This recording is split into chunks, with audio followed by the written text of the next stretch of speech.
Good evening, everybody. It's Charles or Redbeard 50 or 50. I don't know, whatever, depends on if I'm on the forum or if I'm on the Instagram. Anyways, this is the Zr2 Colorado. I've been building back and forth and getting some help with and getting some not so help with. Been working on a name for it, went with Curse Truck, and I was just too on the nose. Some people suggested Zr2, so retired. Haha. Anyways, yeah, if you've got a good name for it, let me know. Leave a note down there. Tell me what you think would be a good name for it, for the truck. Anyways, so I'm going to be doing a bunch of videos for every stage of the rest of the fabrication and build. Almost everything is in hand. Couple things are in the mail, like a supercharger, more for that later. And the only thing that's left that I'm waiting on is the axles from RCV, a fan shroud, and some plumbing stuff that I need to source out after I map it out. But yeah, that is going to be an interesting thing. So yeah, all we got left is we got to do some wiring, get the S-Pod moved over. Of course, the supercharger, I need to finish cutting out the bump, weld in the bypass brackets, mount all the ADS stuff, which is just truly awesome.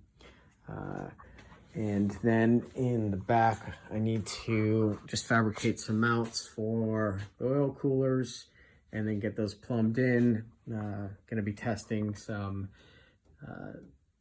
temperatures for the fan switches and also for the bypass thermostat, because the factory truck does not have a bypass.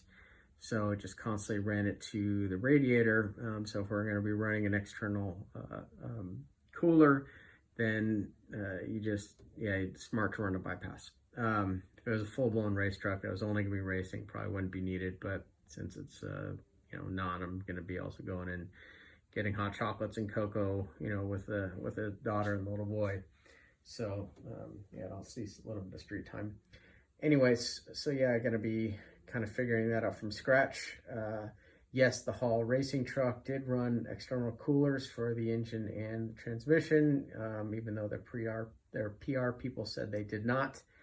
So if anybody happens to know what temperature they were triggering their fans at for either one of the coolers, and if they ran a thermostat bypass, what temp that was at, and if anybody knows if they got rid of the factory filter bracket, everybody knows how much of a nightmare that is, but if they got rid of that and used something like, I don't know, like Improved Racing has for the LS or something like that, let me know. I've got a gentleman who just reached out to me who's racing a truck with the LFX motor. He's got a custom bracket built, so he can run a remote filter and all that jazz. So I might look into that and get rid of that horrible filter setup that's in there, and that'll actually save me a lot of room, as well as being able to run a nice remote filter somewhere, and a nice size one that's much easier to replace, and also will have a lot more filtering. As we all know, when you take that thing apart, they're usually hammered dog shit. So let's see. So we got the supercharger, cutting off the rest of the parts in the suspension, welding on the shock towers. RCV is an unknown ETA, so God only knows when those are going to come. So we'll be doing a rebuild of the factory boots and CVs on the Baja kits axle shaft. We're going to be doing, let's see, what else do we have to do? So electrical, plumbing for all the oil stuff. Oh, going to be redoing the mounts for this fiberglass, and this fiberglass is going to come off and go away because this is the world's crappiest fiberglass. we're gonna be doing something a little different.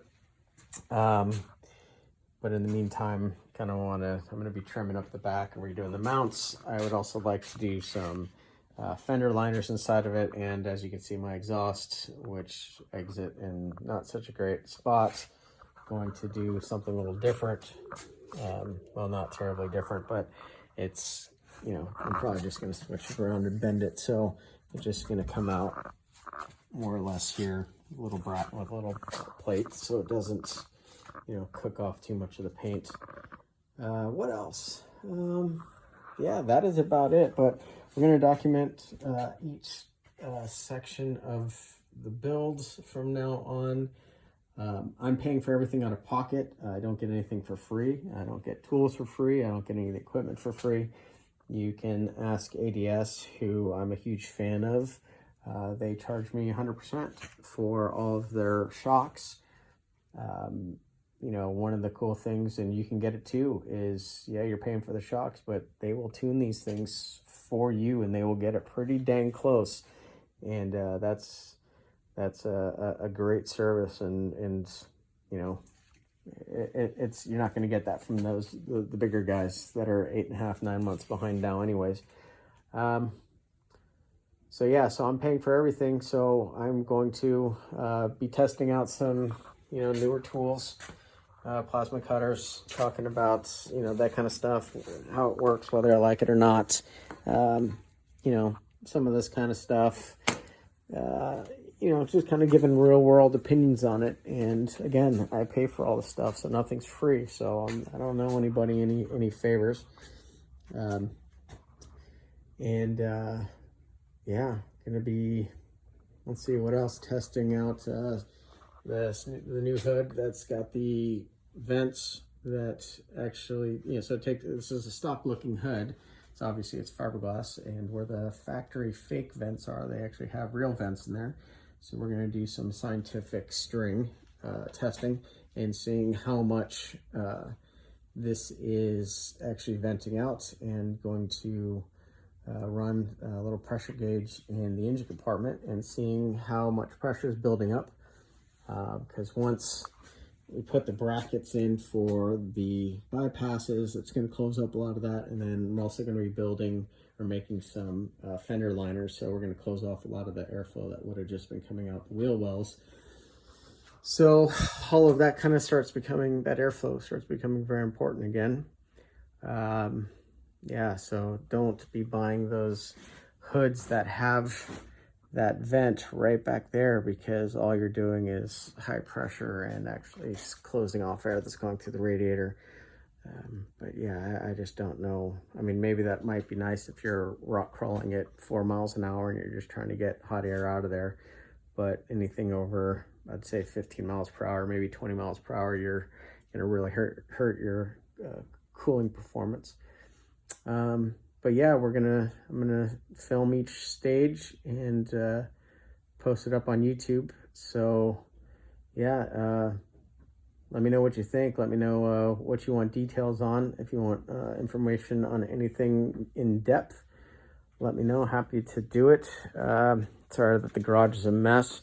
It has been one heck of a year between everything.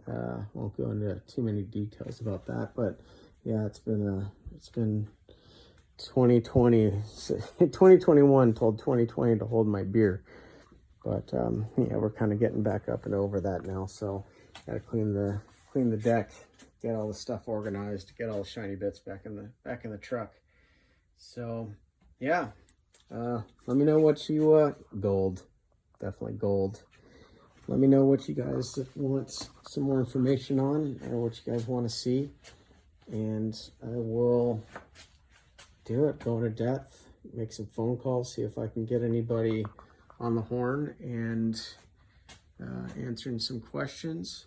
The S-Pod to run all the lights, and you're going to have it set up to run the fans on the coolers, not only through the temperature switch, but then also a manual switch so I can override them. It's going to be nice because it's going to be a lot less wiring run to the back. Yeah. What else? Things to think about. There's that awesome oil filter housing that I really want to get rid of. And there's your little fittings to convert it to running lines to a remote cooler. Brakes, this truck needs brakes, especially you guys running the bigger wheels. Man, the brakes suck on this truck. So, yep, anyways, let me know what you guys think. Let me know what you guys want to know more about, and we'll make it happen. Other than that, have a great night. Happy May.